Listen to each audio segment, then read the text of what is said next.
Were you a gangster? I guess I was. You were? Yeah. See, that's good. How many people you... About 7. 7 people. stop Good, all it. right. You see, that makes him Why good. aren't you in jail? he's on furlough. We should arrest him right you were now. you were in a gang, right? Yeah, I make people buy records.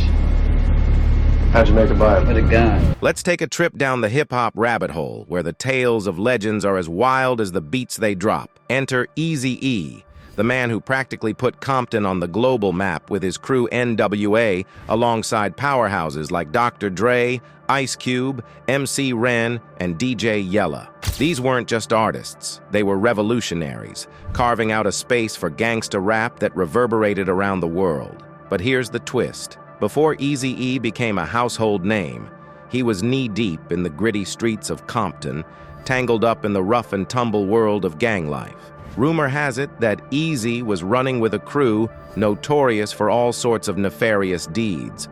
We're talking about everything from street brawls to running drug rings. There's even talk of him being involved in some pretty dark stuff, like alleged involvement in multiple homicides. It's the kind of stuff that would make your head spin. So, for those of you who thought Eazy-E was just a smooth-talking rapper, buckle up because we're about to peel back the layers of his life before he ascended to legendary status. So back in the mid-'80s, Eazy-E found himself running with a crew known as the Kelly Park Compton Crips. Now, some folks argue whether he was a card-carrying member or just hanging out on the fringes. But regardless, it's clear that even his brief stint with them was enough to stir up some serious trouble. So, let's break it down. The Kelly Park Compton Crips, formerly known as the Kelly Park Hustler Crips, were a tight-knit crew holding it down in the east side of Compton, California. They carved out their territory along Alondra Blah D to Greenleaf Blah D, smack dab in the middle of rival territories. Picture this.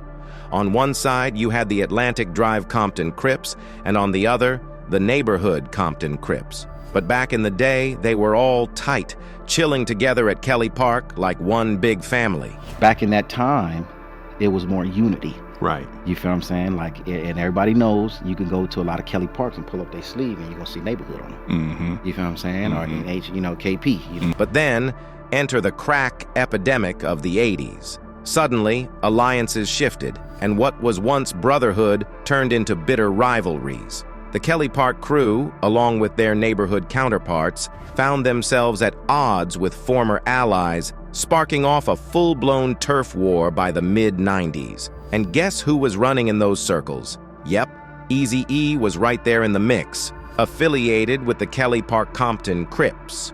Now, let's talk rivals. The Kelly Park crew had their fair share of enemies, including the likes of the Hooley Hood Peru, Elm Street Peru, Looters Park Peru, and even the infamous Mob Peru crew, which had ties to none other than Suge Knight himself. And let's not forget about all the Compton Perus holding it down on the west side.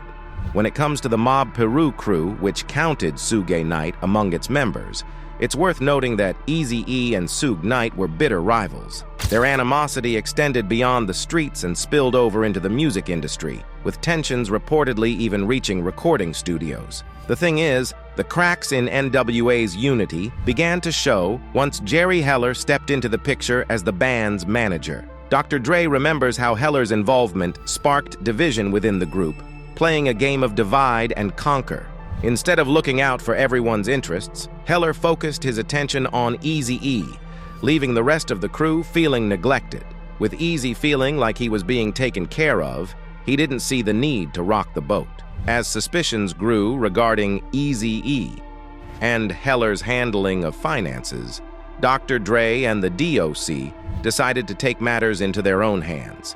They sent Suge Knight to investigate Eazy-E's financial situation, sensing something fishy going on behind the scenes. Feeling trapped and unhappy with their situation, Dr. Dre and the DOC approached Eazy-E, asking to be released from Ruthless Records. However, Eazy-E refused to budge, causing tensions to escalate. The standoff reached a boiling point during a recording session for Life, where Suge Knight made a bold move. He informed Eazy-E that he had allegedly Jerry Heller and was holding him hostage in a van.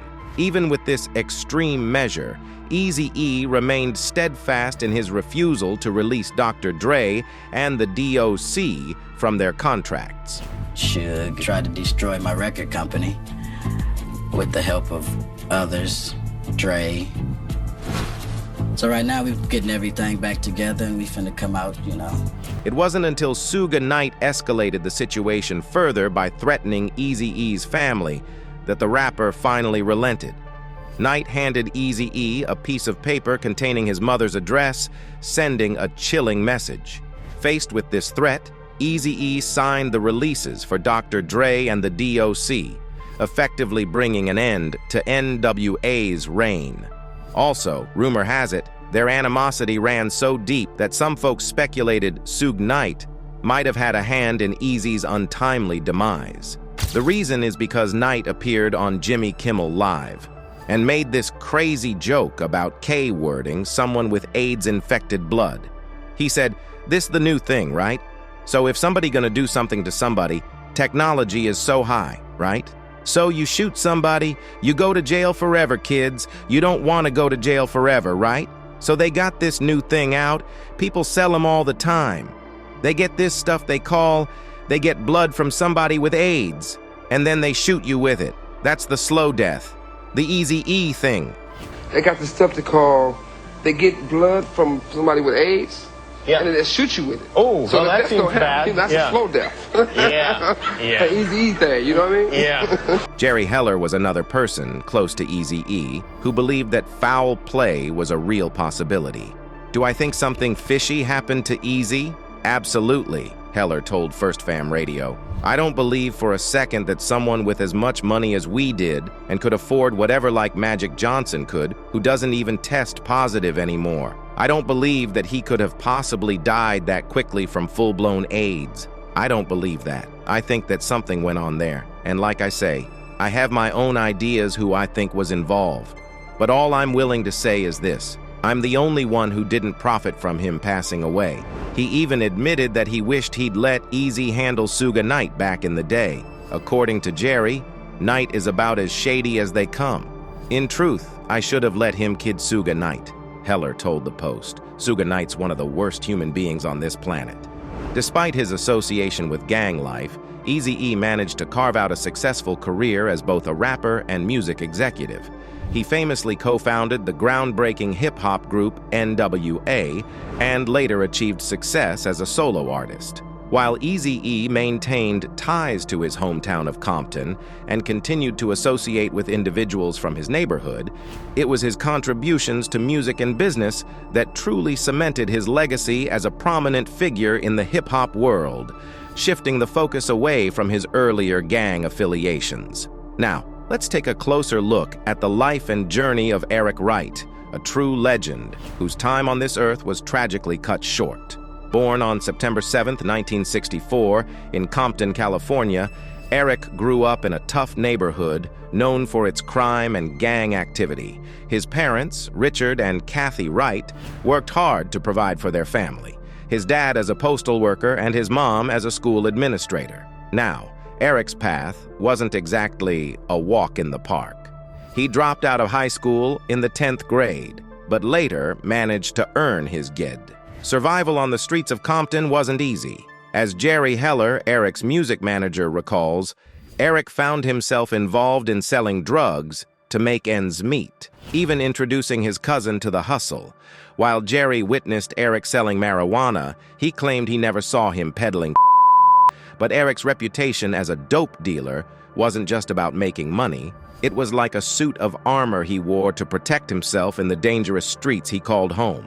Being labeled as a thug also became part of Eric's identity. Growing up in a rough neighborhood meant that adopting this persona offered a level of safety and respect. It was like a survival strategy, a way to navigate the dangers of the streets. Despite the challenges he faced, Eric's journey was about more than just survival. It was about carving out a place for himself in a world where the odds were stacked against him. Let's rewind to 1986, when Eric Wright was 22 years old. At that time, he reportedly raked in a hefty sum of up to $250,000 from his drug dealings. But tragedy struck when his cousin was shot and killed. It was a wake-up call for Eric, leading him to reassess his path in life. Eric saw potential in the burgeoning Los Angeles hip-hop scene, which was gaining traction and popularity. He decided to pivot and try his hand at making it in the music industry. Setting up shop in his parents' garage, Eric began recording songs, laying the foundation for what would become Ruthless Records. The idea for Ruthless Records was born when Eric approached Jerry Heller, proposing a business partnership. Initially, they considered a 50-50 ownership split, but eventually settled on Eric taking 80% of the company's income, while Jerry would receive 20%. According to Jerry, he explained to Eric that as a manager of his caliber, he typically took a 20% cut of the earnings. He emphasized that Eric owned the company, and he worked for him. Both Eric and Jerry invested significant sums of money into Ruthless Records to get it off the ground. Jerry claims to have put in the initial $250,000, eventually contributing up to $1,000 into the venture. It was a bold move that would ultimately pave the way for Eric's legacy in the music industry. Let's dive into the origins of N.W.A., famously dubbed the world's most dangerous group. The original lineup included Arabian Prince, Dr. Dre, Eazy-E, and Ice Cube, with DJ Yella and MC Ren joining later on.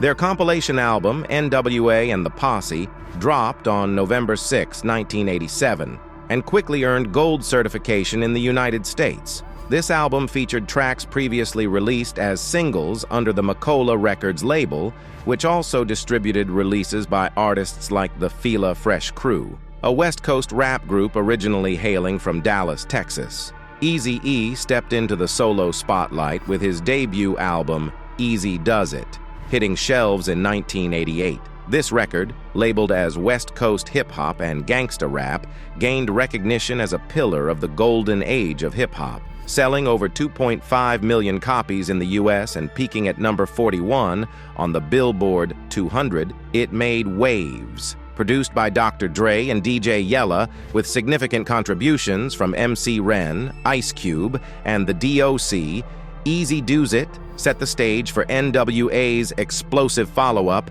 Straight Outta Compton, according to music critics. Eazy-E's solo journey on the album included a remix of the track 8 Ball, originally featured on N.W.A. and the Posse. With his distinctive writing and performance style, Eazy-E left his mark on 7 tracks and helped pen 4 others, solidifying his place in the annals of hip-hop history. In 1989, tensions within N.W.A. reached a boiling point, leading to Ice Cube's departure from the group due to internal disputes. Despite Cube's exit, N.W.A. continued on as a 4-member outfit. They dropped 100 Miles and Runnin' in 1990 and followed it up with N.W.A. Life in 1991.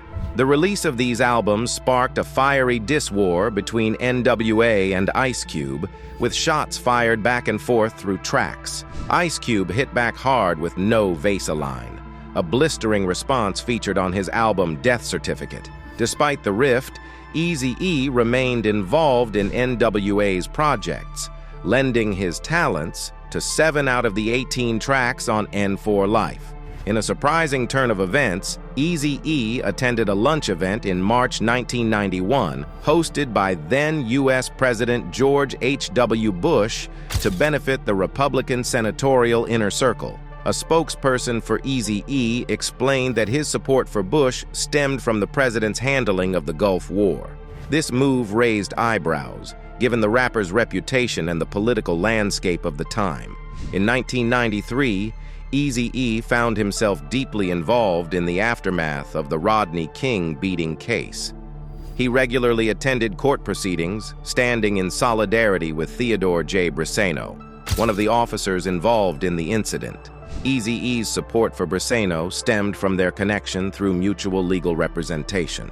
In defense of Briseno, who was of Mexican-American descent, Eazy-E argued that he had attempted to intervene in the brutal assault, distinguishing him from the other officers involved. However, Eazy-E's stance on the matter stirred controversy within the hip-hop community. Some, like Willie D., criticized him, labeling him a salute for his perceived betrayal of the African American community's stance on police brutality.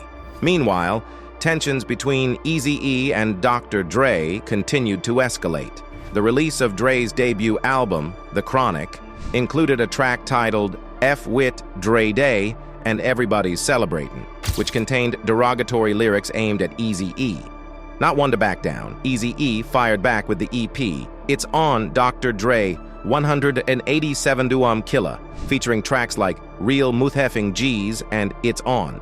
This release, dropped on October 25, 1993, included imagery intended to tarnish Dre's reputation, showcasing photos of him in what Eazy-E described as lacy outfits and makeup during his days with the electro-hop group World Class Wreckin' Crew. In 1984, Eric Wright welcomed his son, Eric Darnell Wright, into the world, who later gained recognition as Lil Eazy-E. He also had a daughter named Erin, who later changed her name to Ebe. In October 2016, Ebe initiated a crowdfunding campaign to produce a film titled Ruthless Scandal No More Lies, aiming to delve into the circumstances surrounding her father's death. Unfortunately, the campaign didn't reach its funding goal and ended without success in December 2016. Eric Wright crossed paths with Tamika Woods at a nightclub in Los Angeles in 1991, and the two tied the knot in 1995, just 12 days before his untimely passing. Together, they had a son named Dominic and a daughter named Dijah, who entered the world 6 months after Eric Wright's death. Following Eric Wright's passing, his wife Tamika took charge of Ruthless Records. According to Jerry Heller, Eric Wright fathered 11 children with 8 different women, reflecting the complexities of his personal life. On February 24, 1995, Eric Wright was admitted to Cedars-Sinai Medical Center in Los Angeles, suffering from severe coughing fits. Medical tests revealed a devastating diagnosis, HIV/AIDS. Shocked by the news, Wright publicly disclosed his illness on March 16th, attributing the infection to a sex encounter.